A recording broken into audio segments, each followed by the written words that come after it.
আমাদের বাসায় আসছে, এসে ওরা কি করছে সবকিছু ভেঙে ফেলছে। তারপর আমরা ওখানে এক কোণে দাঁড়ায় আছি, গিয়ে বলে কি এই খোল, না হলে এখন মেরে ফেলবো, ধর্ষণ করে ফেলবো।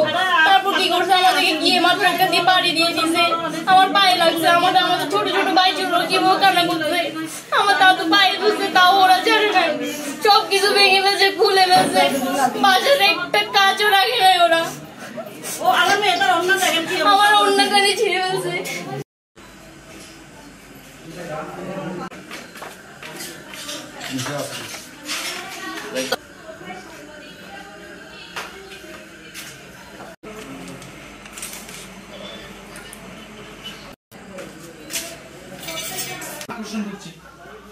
সবাই দেখেন আমাদের পুরো জি ভাই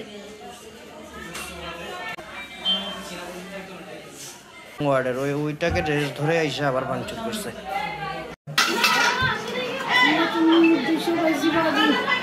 আমরা তো জানি না এরকম করবো, আমার ধুমধাম বাড়ি শুরু হচ্ছে।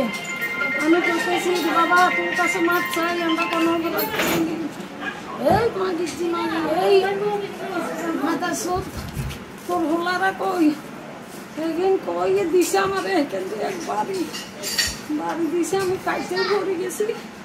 এই যে আমার ভাইয়ের শুঁড়ি, এই যে দেখো, এই যে ভাইয়ের শুঁড়ি শুঁড়ি ধরে দেখছে আমার দুনোটা।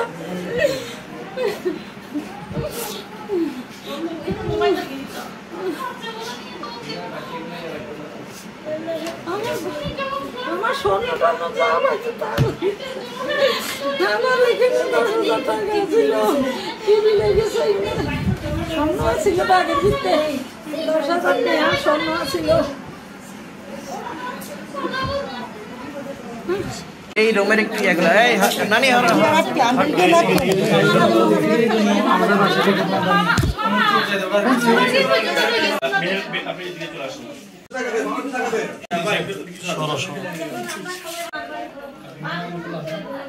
তোর ছেলে মা উত্তর করে দিও।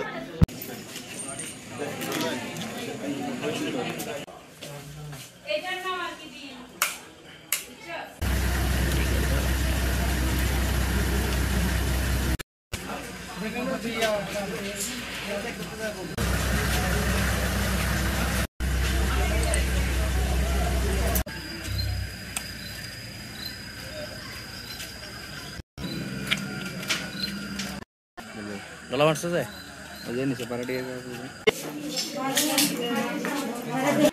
যারা বর্তমান সরকার ডক্টর ইউনূস সাহেব, ওনার দৃষ্টি আকর্ষণ করে বলতেছি, বৈষম্যতা যে ছাত্র ভাই বোনেরা আছেন, আমরা সাধারণ মানুষ, আমরা খেটে খাওয়া মানুষ, আমরা কোনো কেউর সাথে কোনো হামলায় বা কোনো মামলায় কোনো কিছুতে আমরা জড়িত নাই। আমাদেরকে অতক্রিয়ভাবে আমার ছেলে রানা রিজার্ভ বাজারে দুপুরবেলা আমি ডাল দিয়ে ভাত খাইছি, বলতেছি বাবা 2টা গুঁড়া মাছ নিয়ে আস। ছেলেটা মাছের জন্য গেছে, ওখানে আমার ছেলেকে মারধর করতেছে, তার বাবা শুনছে, শুনি তার বাবা ওখানে গেল উন্নয়ন বোর্ডের ওখানে, যাইয়ে বলতেছে ভাই আমার ছেলেটাকে মারিস না, আমাকে মার। তখন ওখান থেকে ছুটাই আনছে ওরা, দৌড়ে মহিলা কলেজের ভিতরে আমাদের বাসার সামনে এনে ওখানে অতপ্রিয়ভাবে ওরা মারধর করে। 1 ঘন্টা পরে একটা ছোট ছেলে বাস স্ট্যান্ড থেকে আমাকে ফোন করে বলে লাঠি ছোটা নিয়ে আসতেছে। তখন আমি আমার ঘর থেকে আমার অফিসে যাওয়ার ব্যাগটা নিয়ে দৌড়ে আসছি আমার ভাই সলিমুল্লাহর ঘরে। এই সলিমুল্লাহর ঘরে আসছি, সাথে সাথে এরা দরজা ভেঙে ঢুকে ঘরের যা জিনিসপত্র আছে সব লুট করে তো নিছে, সিসিটিভি নিয়ে গেছে, সিসিটিভি ক্যামেরাগুলো ভেঙে ফেলছে। তারপরে আমাদের ঘরের গ্লাস জাতীয় জিনিসপত্র আছে এগুলো ভাঙচুর করছে, মাকে লাথি মারছে, ছোট ভাই আলিমুল্লাহ ছেলে 2টা নিয়ে যাচ্ছে, হাতে পায়ে ধরে কান্নাকাটি করে ছেলে 2টাকে কেড়ে রাখছে।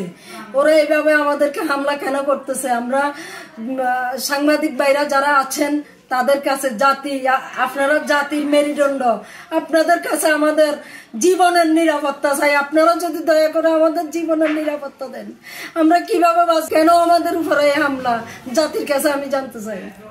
কেন আমাদের আলমারি ভাঙছে, আমাদের সবকিছু ভাঙছে, সব নিয়ে গেছে, টাকা নিয়ে গেছে 4-5 লক্ষ টাকা। আমরা কি করছি আমরা নিজেরাও জানি না। হঠাৎ এরা 100-200 জন মানুষ আসলো, প্রথমে আমাদেরকে ধরে খুব মারধর করলো, মারধর করার পরে একবার চলে গেছে। আমাদেরকে মারার সময় ওরা নাকি ব্যথা পাইছে। এরপরে আবার 400-500 মানুষ আসে আমাদের ঘরে অতর্কিত হামলা। আমাদের ঘরে কোনো কিচ্ছু বাকি নেই। আমার মাকে, আমার বাচ্চা দুটোকে নাকি জবাই করে দিবে।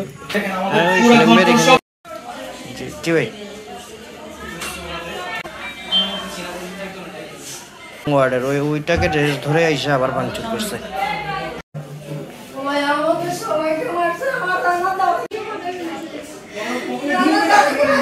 এবারে মেডিকেল রিপ্রেজেন্টেটিভ আমদানি আছে।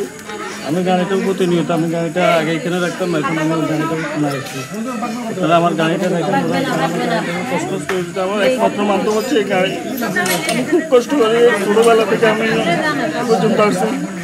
আমি গাড়ি কোনো ক্ষতি করি না, কারণ নিরীহভাবে কেন আমার গাড়িটা আমরা গাড়িটা টস করেছি। আপনি একটু গাড়িটা দেখেন।